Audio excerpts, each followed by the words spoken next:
Welcome to another episode of The Brand Called You, a podcast and podcast show that brings you leadership lessons, knowledge, experience, and wisdom from thousands of successful individuals from around the world.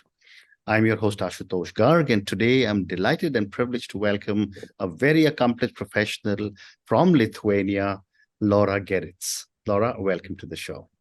Well, thank you so much. I'm honored to be here. Thank you. Laura is the founder and soul of the holistic business paradigm. So, Laura, before we talk about the holistic business paradigm, tell me a little bit about your own journey. All right. Well, in a nutshell, I'll try to do that. Well, I grew up in Soviet Union. Right now, I'm 43, and I still remember the day when I was around 12 or 13 when Russian army or Soviet Union army, they enforced themselves as they did in Ukraine back then in the Baltic states, and it was Lithuania.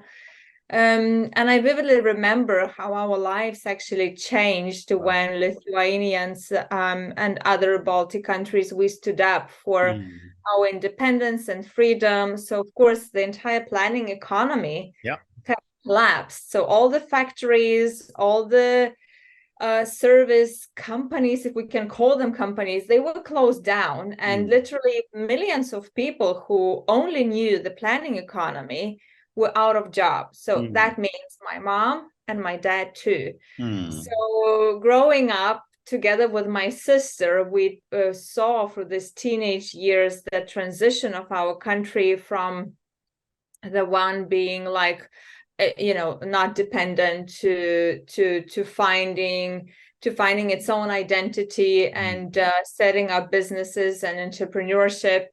So I grew up kind of, with a very huge thirst and hunger to learn, to understand new cultures, to see the world. So this is like, my journey. And for years I've been living in Denmark and United States, a bit in Norway. But I came back just as you did to Lithuania and working now globally. Amazing. How wonderful. So let's now talk about the holistic business paradigm. Tell me about this paradigm and how it differs from other traditional approaches to business transformation. All right.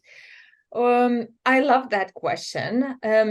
I think there are multiple aspects to that. So the first one is that in a traditional business mindset, the way we've been blueprinted in all the schools all over the globe, it is that growth at any cost is tolerable. It's actually preferable, and it is taboo to talk about something else rather than growth.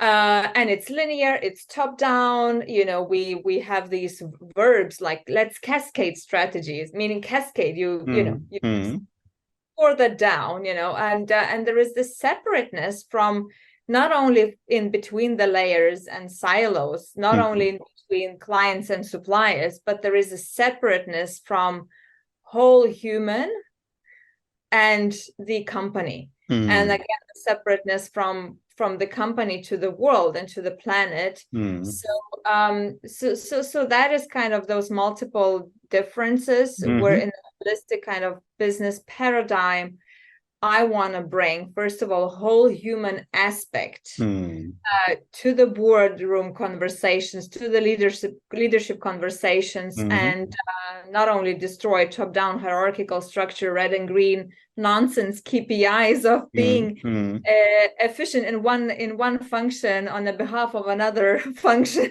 and that's the whole. But I really am taking conversations to another level.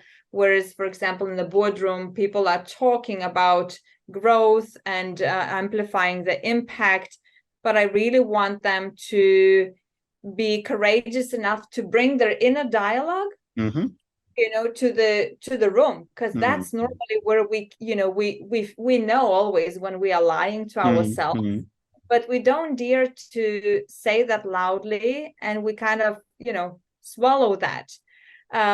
So it's always good to raise questions. How does that growth aligns with where do I or we feel inner conflict within our bodies, our consciousness? And that's a different type of questions, which we normally don't have, right? In a boardroom conversations or leadership. Well said. Yeah. Yeah. So then tell me, how does the paradigm address different aspects of business, such as strategy, operations, culture, customer experience?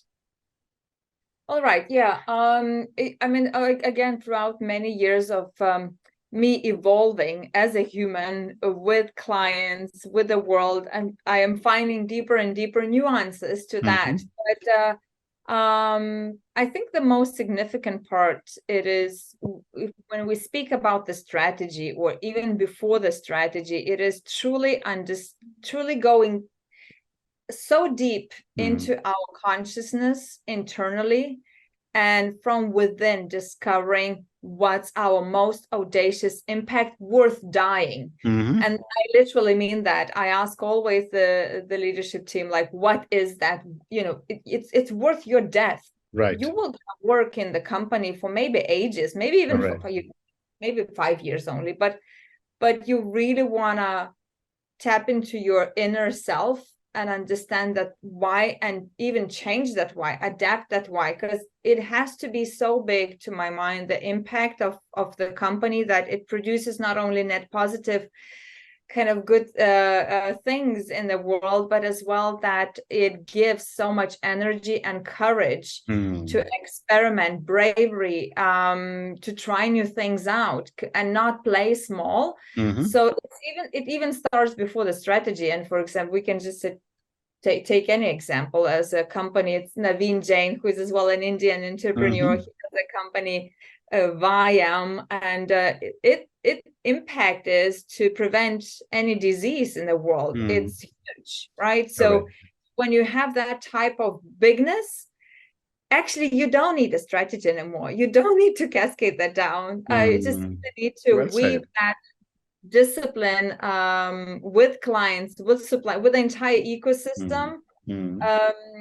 But of course, there are other ways to make that happen, because there are some companies, they're saying, oh, we are not yet at that level. We are not mature yet to think about this big audacious why of ours, worth dying.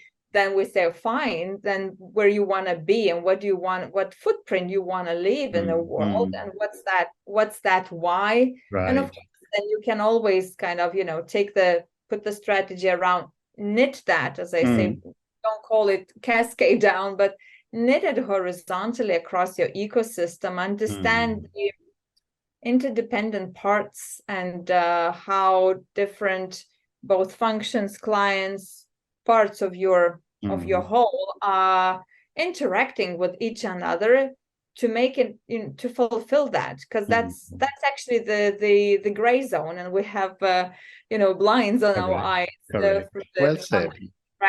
Yeah, Great response. Thank you. And when you engage with leadership in an organization, what are some of the challenges you have seen that leaders tend to face when trying to adapt or adopt your paradigm? I think it is, I'll be brave enough to say that hesitance to heal, hesitance to admit, recognize internal actually traumas, because we all have them. Correct. And all of them are preventing us from really playing big. And I speak here at the both individual consciousness level, because that is needed to step into the collective consciousness. Because over and over, I do see that we act less brave as we could. And there are many, many levels of, things behind that.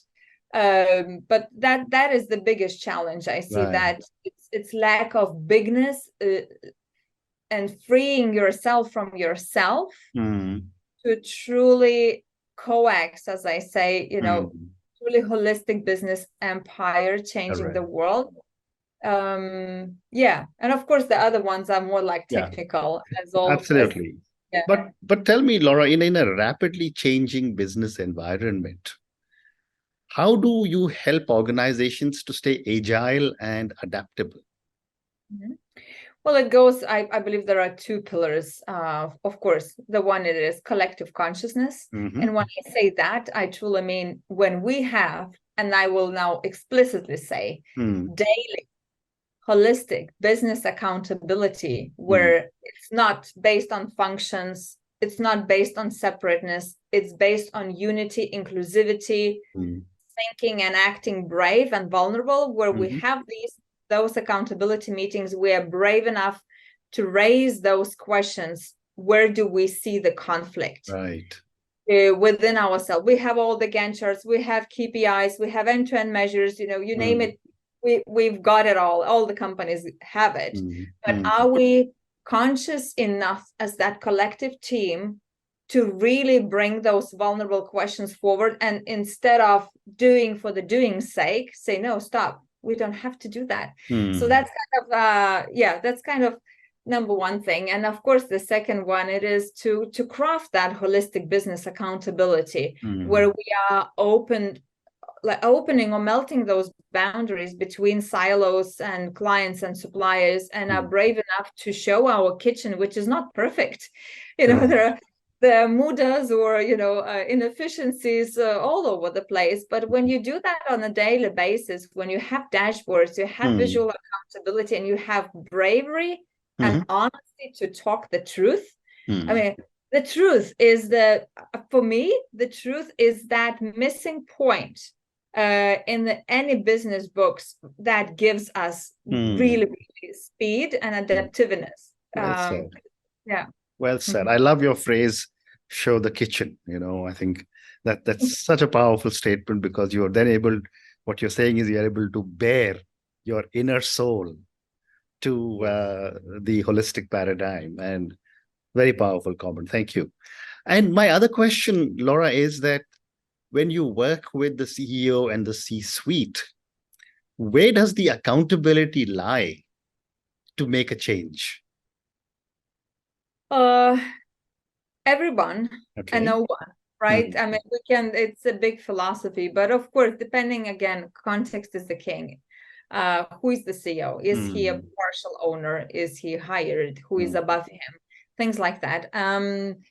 But I do believe that it takes one person to start the change, and it doesn't even have to be the C-suite. But answering your question, of course, CEO, that would be preferable. Right. But if not, anyone from C-suite, I mean, a lot of examples are there. Well said. I agree. And can your paradigm also be used by individuals to embrace your principles for their personal and professional lives? I do that every day. Okay. I do that every day. And the recent example of that was I just accomplished the world record, which was called CEO World Record for most impact-driven leaders around the globe. And congratulations. Process, thank you. And that process it took 8 weeks. And we are trained to think linearly, right? That, okay, the milestone is this, at that date, I have to reach this, and the story. And suddenly, when you do not control literally anything, I felt that the one thing I could do is walk every day with my dog and on the beach and surrender to the intention and impact of what I am creating, surrender to and trust my inner leadership and trust my linear discipline, but do not expect that these certain things may happen today. And it was tough. It was really tough, because I needed to communicate all of that bravely, and but I didn't know if I will succeed. So that vulnerability part was like killing, because it's really vulnerable. You're very naked in front of the audience. So yeah, and I grew a lot, because I think that I finally But I embraced the unknown, and my body learned a new feeling of being expansive and being grounded in that unknown without any stress. And that was something completely new.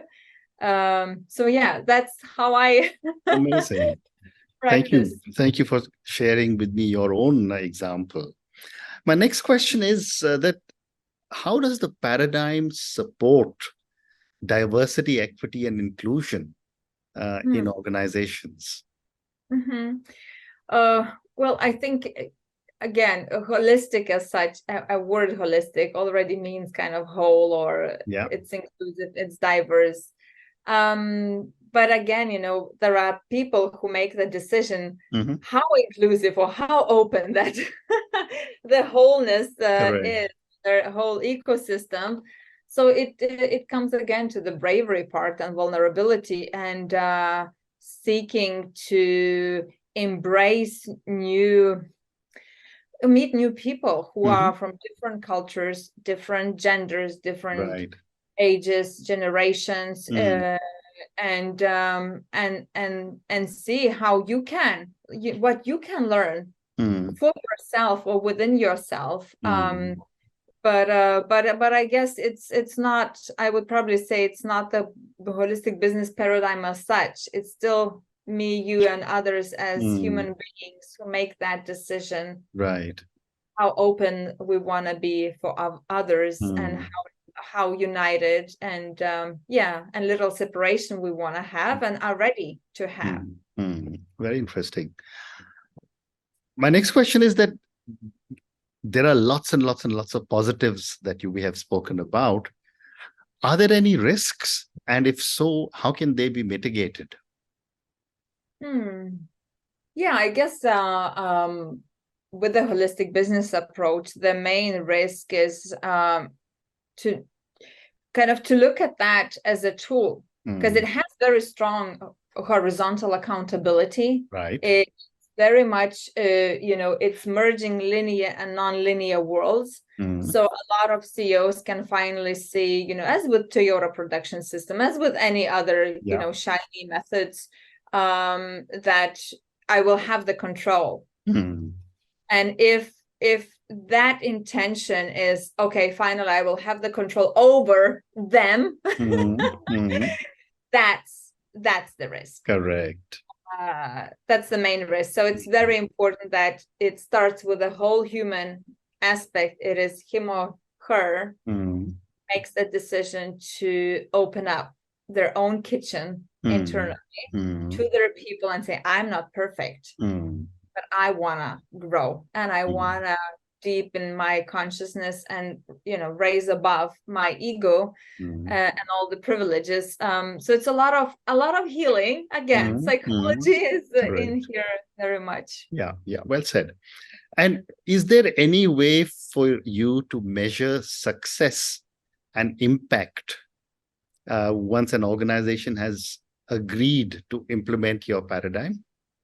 Oh yeah, because holistic business system as such, we just simply we took 6 different paradigms and merged them under kind of one umbrella. So of course, normally we always look at the throughput from theory of constraints and the lead times, and how the client kind of retention or ratio, how many of them are happy and not happy, how well we are giving promises and fulfilling promises, and all of those kind of effectiveness as such, and of course the cash flows and the well-being of humans, of people. But the other angle where I look at always, it is the one which is difficult maybe to measure. You can see it, you can quantify that. It is the decision-making path, and based on what is it made? Those decisions made separate? Like, do I make them separately without talking to our clients? Do I make them together with our clients? That means a lot. And normally those decisions are more precise, they are more conscious, and they are more, they're easy to execute, because you haven't done that in silos. So So the decision-making path, which like should be fast and opened with others.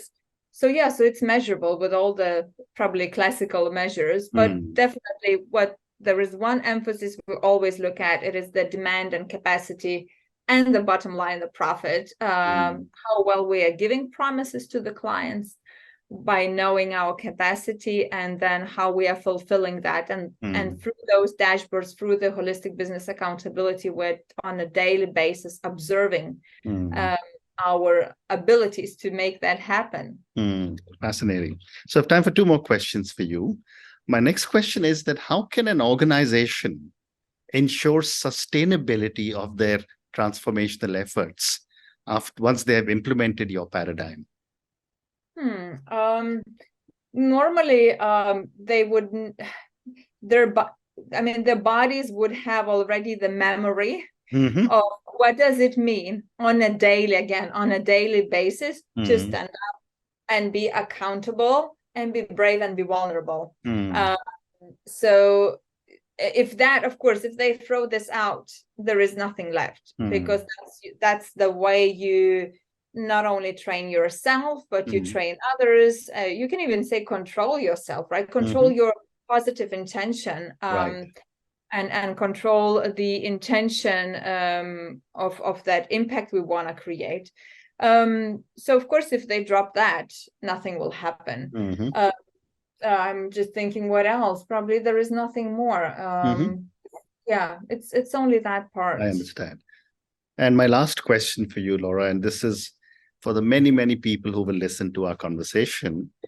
Based on your amazing understanding of a holistic business, and you having created the paradigm for so many different businesses, what would you say are 3 lessons you would want a lot of our viewers and listeners to take away when they think about a holistic business paradigm? I love things to be practical and highly simple. So I would say the first one, it is a more internal exercise, like just simply when you drive the car, walk the dog, ask yourself, if you are CEO, C-suite executive, just ask yourself, where the last week or the last month I've lied to myself while I've been in the company, and what triggered me to silence my voice, to betray my values, and just start deepening that conversation. I can honestly say it's not comfortable, but it's a necessary one to raise your consciousness and to start listening to your inner dialogue. And because this is where your wisdom is. This is where your inner captain is. Correct. And once you start doing that, then definitely the second kind of piece would be brave enough to, when you next time feel that within you, while you sit in the conversation with your peers, raise the question, how does it feel internally with all of us? Is it fully aligned with who we are as individuals? Or like, let's be honest, guys, let's do not lie. Where do we feel the inner conflict? Again, it is just to raise that collective consciousness. Correct. And and definitely the third one, I would say it is established, as I call holistic business accountability, or if anyone who is listening knows daily visual management, agile dashboards and things like that. Establish those type of meetings, but do not focus on silo efficiency. Rather focus on effectiveness and trend as a system as a whole, and do everything what you've done, with Gantt charts, KPIs, and whatever you have, but still bring those questions forward and be kind of naked and brave. And it doesn't cost anything. Correct. Great response. So on that note, Laura, and your amazing messages, ask yourself uncomfortable questions and listen to your inner dialogue. Very, very powerful comment. Second, you said be brave to ask yourself how to align with one's own inner self. And the third one you said, which was so interesting, is to establish accountability, but don't do it in silos. Thank you for speaking to me about your own amazing journey. I loved your story about how you moved to Lithuania and all the things that you have done since then. Thank you for speaking to me about the holistic business paradigm that you have created. As you were talking, it took me to a lot of aspects that we have in India in our scriptures about the inner self and being able to understand our own voice. Thank you also for giving me so many different examples of how the paradigm is working. Thank you for speaking to me, and good luck. Ashutosh, thank you for making this happen. Thank you for doing that. Thank you. Thank you for listening to the Brand Called You videocast and podcast, a platform that brings you knowledge, experience, and wisdom of hundreds of successful individuals from around the world. Do visit our website www.tbcy.in to watch and listen to the stories of many more individuals.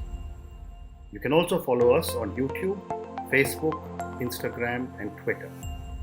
Just search for the Brand Called You.